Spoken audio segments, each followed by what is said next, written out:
Hello, my name is Ola, and I'm going to be reacting to Wishlist Part 1 by Angry Video Game Nerd.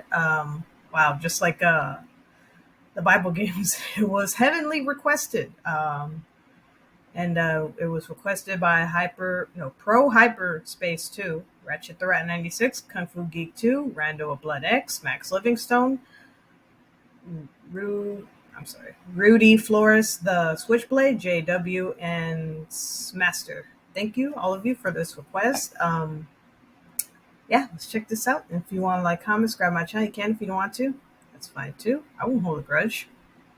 And here we go. He's playing some games, the worst he recalls. He's gonna find out which one sucked the most balls. The angry video game nerd is here. Oh, he's making a list and checking it twice. He's gonna go home and eat chicken and rice. The angry video game nerd is here. He hates the games that stink. He knows which games to break. He just might even hate them all, 'cause he's mad for fucking sake. You better watch out, don't give these games a try. You better not play them, he's telling you why. The angry video game nerd is here. Yay. Back in the 80s, our parents didn't order our Christmas presents online because the internet didn't exist yet. Back then, it was all about catalogs. Every major department store like Sears and JCPenney will put out these holiday wish books. So every year, it was a tradition to browse through these books and circle all the things that you wanted Santa to bring you.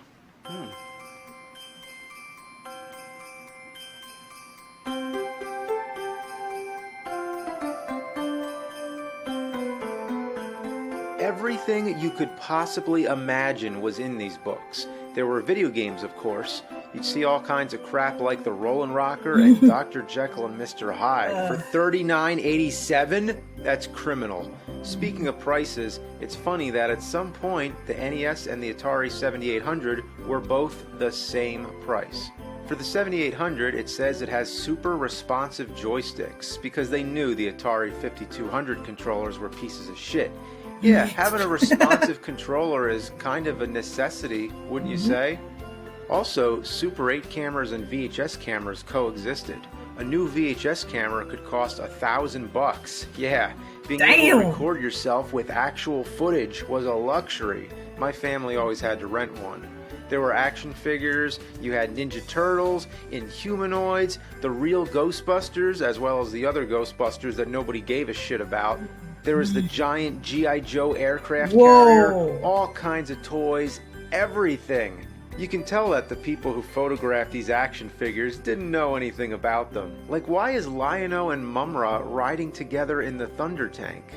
And why is laser spelled with quotes? Did Dr. Evil write this? I can't do these books justice. I highly recommend that if you can find one of them, take a look through. It's really a trip. When I say everything was in these books, I mean literally everything. Science stuff, horses, jewelry, lingerie. Yeah, even guns. You turn They sold from a page guns with kitty stuff to see tobacco. Yep. These books were mostly for kids to tell their parents what they want, and there were even coloring pages in there. But then there were things like knives and guns. Yeah. That's terrible that a kid would be flipping through and see that. You'd go from a page that has all kinds of kitty sleeping bags, and right on the other side of the page is a gun cabinet. Right underneath the Mario sleeping bag is an assortment of guns. And there were lots of them. Back to the video games. My dad told me about them. The descriptions were questionable. For Zelda, I didn't believe it said, at first. Gather Then he showed me. I was like, stop warlords. What? That's the worst description to Zelda I've ever heard. Karate Kid on the NES had the wrong screenshot. Where'd they get that from? That's not the Karate Kid. For Ghostbusters on Sega Master System, it says scare up some fun. Oh, you bet. And it retains the typo Gorza instead of Gozer. Then we get to the Tiger games. Oh my. You're at the wheel for all the high-speed thrills of real racing, full of exciting action, True-to-life graphics and sound effects? Are you fucking kidding me? There was no telling if the games were good or not. If it made it into the same catalog as Zelda, you assumed it would be awesome. Like I mentioned, this was the BI era before internet. There were no online game reviews to tell you when a game sucked the big one. It was all a crapshoot. All you had was a screenshot, a weak description, and sometimes word of mouth. We would usually gravitate towards games that had some kind of reputation. Skate or Die was one of those, a game dedicated to skateboarding and hosted by Rodney Dangerfield with a mohawk. Even if you didn't know anything about skateboarding, you wanted to be part of the culture. You wanted to be hip. Just as essential as it was to wear bright neon colors and listen to glam rock, you had to at least try to skateboard. If you weren't good at it, you'd fall on your face and hurt yourself. Then you'd go play this game and punish yourself even more. All you do is fall, fall, and fall. The only way to play decent at it is to master its awkward controls. It's like teaching yourself to walk backwards on a tightrope. And once you do get good at the 5 mini games, you realize that's all it is. 2 different half-pipe competitions, jousting, and a time trial and a race, which are so short you can finish them in less than a minute. Almost every kid had this game in their collection at some point. It had cool music, a catchy slogan, and signified everything that was rad about the 80s. But the game was fucking shit. Shit that we held with passion. Skate or Die? Looking back, I wish I chose the latter. Then there was Bad Dudes, or Bad Dude as this wish book called it. Just the name bad meant that it had to be good. More proof that we had everything screwed up. It's a monotonous button masher with choppy movement, lousy hit detection, and back-ass controls. It's another one of those games where B and A are switched, meaning B is jump and A is attack, and you know how it should normally be. Sure, it was early in the age of beat-em-up games, so at the time it was awesome and macho. Playing this game was a symbol that you were a real man. But it hasn't aged well. It just makes you want to play Final Fight 3 instead. Still, it has a legacy and has one of the most famous opening screens of all time. Are you a bad enough dude to rescue the president? Bad. Like, what was it with that? Maybe we could blame Michael Jackson for making the word bad so awesome, but we should have never listened to Lucas about the Power Glove. In some cases, bad really meant it. I'm bad. One that's always been on my personal hate list is Karate Champ. This is one that was just as horrible back then as it is now. It's an early example of a one-on-one fighting game, but good lord did they fuck it up. In all the years I've revisited this game, I have never figured out how to consciously do any of the moves. I just mash buttons and see what happens. The instruction manual tries to make sense of it all, but it's way too complicated and there's nothing intuitive about it. Hitting your opponent happens at pure random. Most of the time you miss. It's not like he's blocking. Your fists and feet are going right through him, as if you're fighting a ghost. It's hard enough to hit your opponent, but it's even more difficult to keep yourself facing him. It seems like there's certain moves that turn yourself around. Why would the game allow you to face the other direction? Rarely have I ever been able to do the same move again to reorient myself, so I usually end up jumping all over the place just to get myself back in the proper direction. Turn around! Ah! These controls are on the same level as Conan, Winter Games, and Dark Castle, but on closer evaluation, I think it beats them all. The worst fucking controls in existence.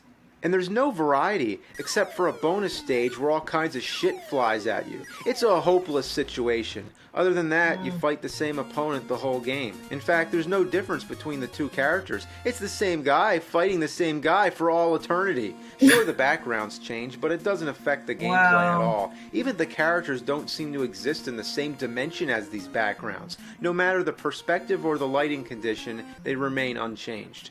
How a piece of junk like this got released will always be a mystery. Even as a rental, it was a waste of time. Well, in the tradition of wish lists, my fans have had a wish list of their own, of games they've been wanting me to cover. So, it's time to answer some of those requests. Let's reach into the stocking, dig underneath the lumps of coal, and go straight for the shit nuggets. The request I hear all the time is the bad Sonic the Hedgehog games. What bad Sonic games? The Sonic the Hedgehog games were awesome. It was Sega's flagship franchise. Even though it didn't have as much variety as the Mario games, it made Nintendo fans turn their heads. Sonic 2 was the game that made me buy a Sega Genesis. These games boasted fast-scrolling action, colorful graphics, and delightful music. The character was hip and cocky, and it was so much fun to make him run and bounce all over the place. So what are all these bad Sonic games that everyone's talking about? Well, I took a deeper look. Here's Sonic Blast on Game Gear. Oh, that's just a start, dude. There's no blast processing with this one. Come on! Sonic Blast? Should have been called Sonic Slow Ass. Not much else to say, just a poor man's version of Sonic. Then there's Sonic Labyrinth. This one experiments with a 3D perspective, but fails. The controls are messy, Sonic's walk is tedious, and doing the spin move only sends him ramming into a wall, unless you get it down just right. Anyway, these are portable games. What do you expect? This is back when the convenience of taking a game with you on a trip often meant compromising its playability. Then there's Sonic R on the Sega Saturn, which I've also been told is terrible. Yeah, it's bad. Oh man, they're right. It's basically a racing game, sort of a shitty version of Mario Kart. The steering is so unresponsive that I can barely stay on the track. Oh, come on! And I'm always afraid that it's going to glitch out, that I'm going to fall through the boundaries and into the unprogrammed area of limbo. Another one I've been told about is Sonic Shuffle on Dreamcast. That's right, the last of the Sega consoles, and a good console to go out with. But the same can't be said for this game. After you get through about 10 minutes of story footage and tiresome load screens, the game finally begins, only to bombard you with more text. Just as I thought, it's a board game video game, with some mediocre mini-games in between players' turns. Basically, this is Sega's take on Mario Party, but unfortunately didn't turn out as well. Another big request is Shadow the Hedgehog on the Nintendo GameCube. A Sega game on a Nintendo console? Cats and dogs living together, mass hysteria! Sega and Nintendo were the biggest competitors of my generation, but times have changed. I don't even know who Shadow is, and when did characters in Sonic games start carrying guns? Once again, you have to sit through a movie before the game starts. It's pretty spectacular, but why is it always like this now? Is that what kids do nowadays? Sit around and watch video games? You take control of Shadow, with Sonic following behind. You run, you jump, you shoot. It's pretty self-explanatory. I think it's much more fun than the other games, but I find it a little tough to avoid losing my rings all the time. Yeah. This homing attack tends to get me killed, and I keep falling down pits. Other than that, I don't have much to say about it. I feel like I just awoke from a frozen sleep. Last I knew, Sonic games were in 2D, Nintendo and Sega were rivals, guns were for Contra, Sonic's nemesis was called Dr. Robotnik, now he's going by Dr. Eggman Diddy Daddy, villain formerly known as whatever. What the hell happened here? This is about as new as I'll go. Sorry, I'm going back to NES. That's what I know best. One of my biggest NES requests since day one is Where's Waldo? First, you have to be familiar with the books. They were incredible. As a kid, I stared at these pages for hours. The illustrations were amazing, and there was so much going on, it could keep your eyes busy exploring for a long time. Of course, the objective was to find Waldo, amongst other hidden things. Well, how do you take this and turn it into an NES game? I'm trying to find him. Where is he? Honestly, I always hated Where's Waldo, because I just could never find him, man. I rarely would ever find him. And then I would just get pissed and like throw the book, like, I can't find him. Where is he?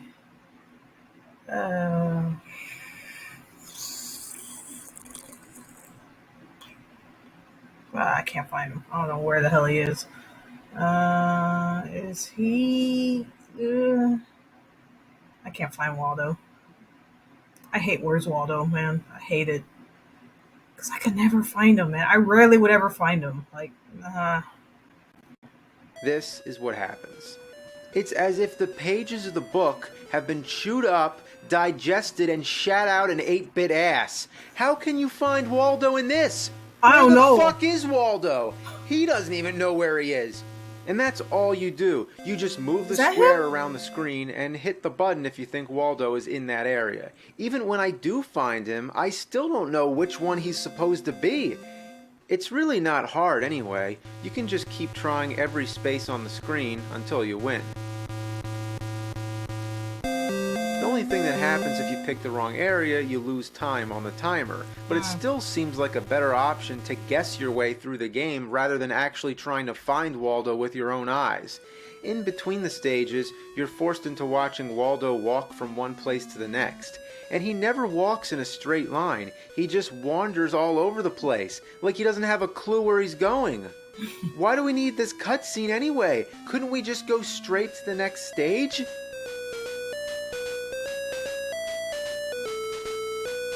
There's a few stages that are different, like finding Waldo in the dark, a crappy slot machine, and one of those indescribable shit shows that reminds me of that part in Terminator 2 on Game Boy where you have to connect the wires, or that fucking nightmare in Bill and Ted. Yeah. And once you've completed all the stages, Waldo goes to the moon and the game's over. I finished the whole game in 6 minutes. Imagine buying this piece of shit for $50. Nowadays, releasing a game this short would never be excusable. Well, anyway, we have a lot more games to get through, so stay tuned for part 2. I'm gonna go get the games. Cool.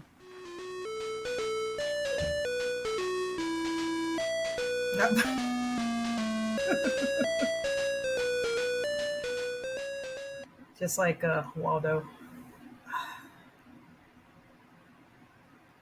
It's so bad. All those games suck.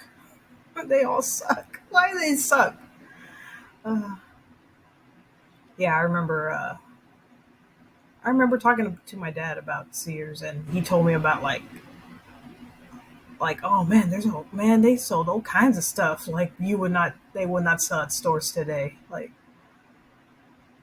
man, there was a time when Sears sold guns. I was like, what? No, wait, actually, yeah, I think Sears. Yeah, that like before they shut down. Yeah, I think they did sell guns. Yeah. No, but it is like pretty funny to see it like in a book, and it says "made for kids." It's for kids. You turn the page, and there's like, yeah, cigarettes, knives, guns. That is pretty funny. Uh, yeah, my dad told me about that. I was like, what? Damn. What can you do, man? It was a different time, man. Different time and place. Uh,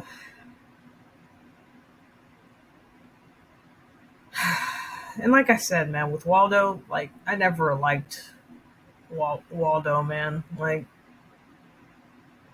I hated it. Just sitting there for a long time, like looking for him, and rarely would I ever be like, oh, like there he is, like, and it would be him.